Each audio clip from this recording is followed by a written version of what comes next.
الآن من موقع الحادث اللي حصل الآن في قضاء شط العرب، تحديدا في منطقة التنومة. أب يقتل عائلته المتكونة من 12 شخص بما فيهم طفل رضيع، ولينتحر بعدها في حادث أليم جدا يعني حدث هذه الليلة تحديدا. ومثل ما تشاهدون الآن القوات الأمنية تطوق المنزل وتجري تحقيق بهذا الحادث. التقارير الأولية وبحسب معلومات الجيران والمقربين بأنه الأب يعمل أعمال حرة وليتعرض بعدها إلى خسارة أو إلى ضائقة مالية أدت به إلى هذه الحادثة المؤلمة.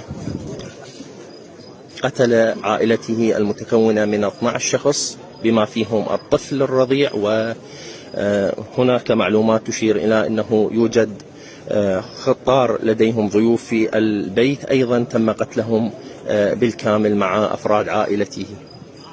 هذه المشاهد من قضاء شط العرب شرقي محافظة البصرة الآن.